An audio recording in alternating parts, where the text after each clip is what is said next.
శ్రీమాత్రే నమః. అందరికీ నమస్కారం.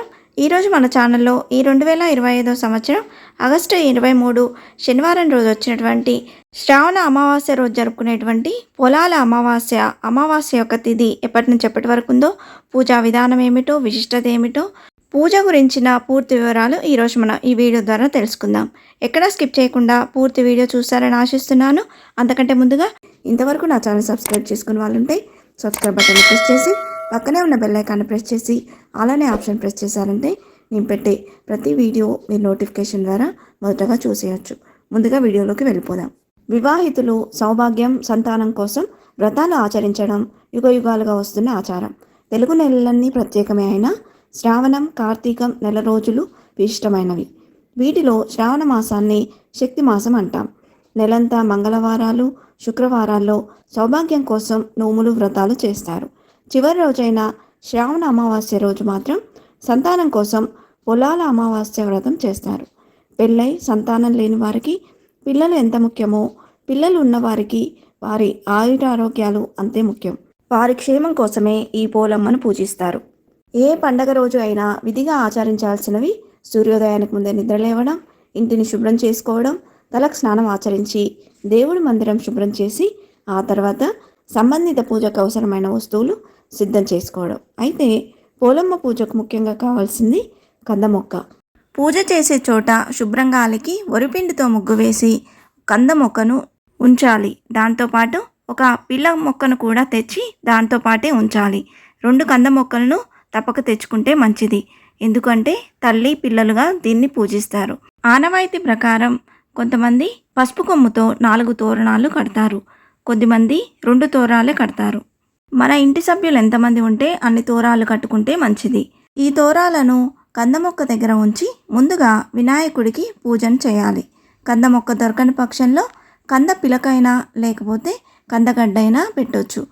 కందగడ్డ కూడా ఒకటి పెట్టకుండా 2 పెడితే మంచిది. తర్వాత మంగళగౌరీ దేవిని కానీ సంతాన లక్ష్మిని కానీ ఆ కంద మొక్కలోకి ఆవాహన చేసి షోడశోపచార పూజను చేయాలి. నైవేద్యంగా ఆడపిల్ల కావాలనుకునే వాళ్ళు గారెలు సమర్పించాలి. మగపిల్లవాడు కావాలనుకునే వాళ్ళు బూరెలు అమ్మవారికి సమర్పించాలి.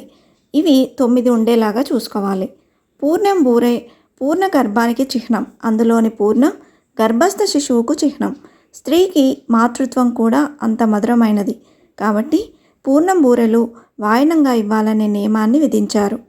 కొద్దిమంది పనస ఆకులతో బుట్టలు కుట్టి ఇడ్లీ పిండి అందులో నింపి ఆవిరి మీద ఉడికించి అమ్మవారికి నైవేద్యం సమర్పిస్తారు.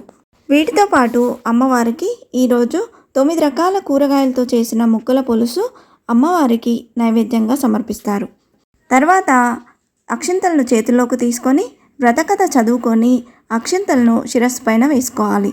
తర్వాత ఒక ముత్తైదువను ఇంటికి పిలిచి నైవేద్యంగా పెట్టిన పూరెలను కానీ గారెలను కానీ ఆమెకు వాయనంగా సమర్పించాలి. తాంబూలంలో మనకు తాహతకు తగ్గట్టు కొత్త చీర కానీ రవిక గుడ్డ కానీ పెట్టి ఆమె దీవెనలు అందుకోవాలి. ఆ తర్వాత కంద మొక్కకు ఒక తోరాన్ని కట్టి మరొకటి తమ మెడలో కట్టుకొని మిగిలిన తోరాన్ని తన చివరి కొడుక్కి మొలలో కట్టాలి. సంతానం ఇంకా లేనివారు అక్కడ ఉన్న పిల్ల కంద మొక్కకు సమర్పించుకుంటే సరిపోతుంది. ఈ 2025 సంవత్సరంలో శ్రావణ మాసంలో అమావాస్య తిథి ఎప్పటి నుండి ఎప్పటి వరకు ఉందో తెలుసుకుందాం. స్వస్తి శ్రీ చాంద్రమాన శ్రీ విశ్వావసునామ సంవత్సరం దక్షిణాయనం వర్ష ఋతువు శ్రావణ మాసం కృష్ణపక్షం బహుళ అమావాస్య. ఈ రోజున అమావాస్య తిథి అనేది ఆగస్టు 22 శుక్రవారం రోజు ఉదయం 11:56 నుండి ఆగస్టు 23 శనివారం రోజు ఉదయం 11:36 వరకు ఉందండి. హిందూ పంచాంగం ప్రకారం సూర్యోదయానికి ఏ తిథి అయితే ఉంటుందో ఆ రోజు ఆ తిథిగా పరిగణిస్తాం. కాబట్టి ఈ 2025 సంవత్సరంలో పొలాల అమావాస్యను ఆగస్టు 23వ తేదీ శనివారం రోజునే జరుపుకోవాలని పంచాంగకర్తలు సూచిస్తున్నారు. పూజ శుభ సమయాలనేవి ఆగస్టు 23 శనివారం రోజు ఉదయం 5:10 నుండి ఉదయం 7:45 లోపుగా పూజ అనేది ప్రారంభించుకోవచ్చండి. మరలా ఉదయం 9 గంటల నుండి ఉదయం 11:30 లోపుగా పూజ అనేది ప్రారంభించుకుంటే మంచిది.